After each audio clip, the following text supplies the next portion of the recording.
Dámy a páni, vzhľadom na to, že čas už výraznejšie pokročil, dovolím si položiť poslednú otázku. Banky požičiavajú 9-krát toľko peňazí, ako vlastnia. Je rozumné toto správanie bank? Nevytvára už toto správanie bublinu? Stručná odpoveď možno nie. Banky sú odjak živa založené na tomto princípe, že toto samo o sebe nie je dôvod, prečo ten problém vzniká.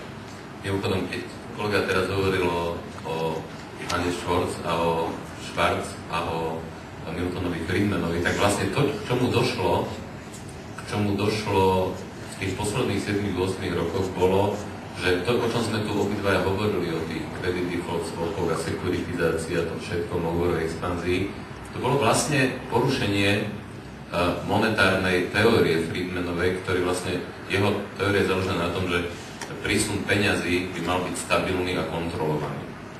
No vlastne cez tieto tzv. Kvázi peniaze došlo k tomu, že peniazy bolo o mnoho viac v ekonomike a boli o mnoho lacnejšie, ako v skutočnosti mali byť.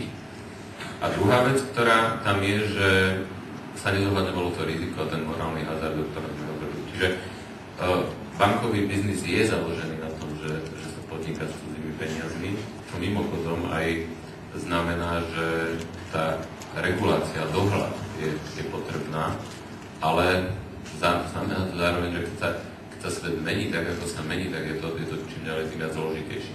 Čiže, aby som možno povedal, nedá sa, a to je asi to kľúčové a podstatné, nedá sa predpokladať a ani netreba mať ambíciu, že by sme vedeli nejakou lepšou reguláciou, koordinovanejšou, sofistikovanejšou zabrániť v budúcnosti tomu, aby krízy vznikali. Ale my sme mali robiť, proste mať také pravidlá a vynúcovať ich dodržiavanie, aby to bolo minimalizované a aby ten systém to korigoval čo najväčším nákladmi. A tu súhlasím, že aj pri tých reakciách a korekciách môže dochádzať k tomu, že vlastne tie náklady na tú korekciu budú mnoho vyššie, ako by museli byť, keby v tom nezohrávala rolu politika. No len zase tu asi platí tá Churchillová téza, nesmrteľná a pravdivá, že povedal, že demokracia je najhorší spôsob vládnutia, ale najlepší z tých, ktoré poznám.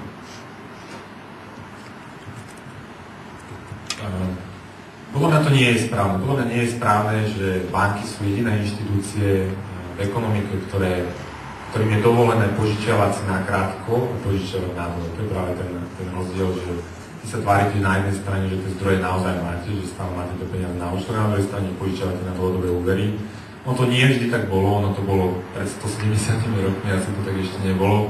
Vzniklo to viac menej náhodou, ak mám správne informácie, a to tým, že sa nezahrňali šekovateľné vklady do aktív, voči ktorým treba mať 100% rezervy, lebo tie šekovateľné vklady, čiže to, čo máme na účtových bankách, neboli dôležitou zložkou peňažnej zásoby. A podľa mňa práve on sa to volá systém trakčných rezerv, že tie banky majú iba nejakú časť tej hotovosti, ktorú sa tvária, že majú naozaj na účtoch. A práve tento systém podľa mňa vytvára určité nestability, ktoré sa prejavujú okrem iného aj krízami. Okrem iného sa to prejavuje tým, že naozaj tie banky sú postavené na dôvere. Žiaden iný podnik nie je postavený na dôvere. Žiaden iný podnik nie je závislý na tom, čo si ľudia myslia. Ako keď máte zdravý podnik, tak vám je jedno, že či majú vaši zákazníci taký názor na vaše financovanie alebo taký. Ako keď predávate kvalitný produkt, tak budete profitovať. V bankách to tak nie je. Banky sú vyslovene založené na tom, že tí ľudia im musia dôverovať. Aj tá najzdravšia banka je vďaka tým frakčným rezervám závislá na tom, čo si o nej ľudia myslia. Podľa mňa to nie je správny systém, avšak je to systém, ktorý sa do súčasného stavu vyvinul a s ktorým sa musíme nejakým spôsobom vysporiadať. Preto myslím, že je dobré diskutovať o tom, že akým spôsobom sa ten systém dá prirodzene regulovať tak, aby nedochádzalo ku krízam, ako je dnes. Poznámku. Len si dosť dobre neviem predstaviť, že by tento princíp ako nemal fungovať. Lebo v zásade, keď si vezmite, už angličtina je krásna tým, že vlastne tie slova majú viacero významov, ale aj nielen fonetických, ale aj významových obsahových. Slovo kredit je nielen úver, ale aj dôver. To je to postavené tak živá a v bude musieť byť postavená na dôvere, ale o to dôležitejšie je, aby tie banky zohľadňovali riziko.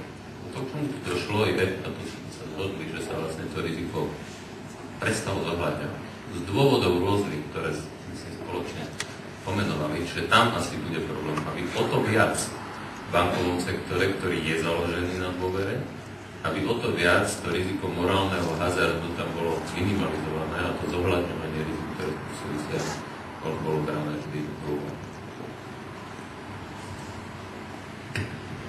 Ja by som mal na to reakciu, ale tá by bola pomerne technická a náročná, asi by sme sa bavili iba v níci, takže... Odznelo podporné slovo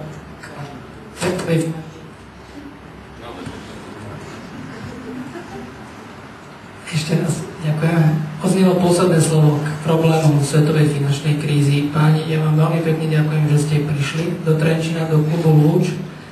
Dámy a páni, vám tiež ďakujem za účasť. Verím, že vám bola priblížená celá problematika svetovej finančnej krízy a prajem vám pekný večer.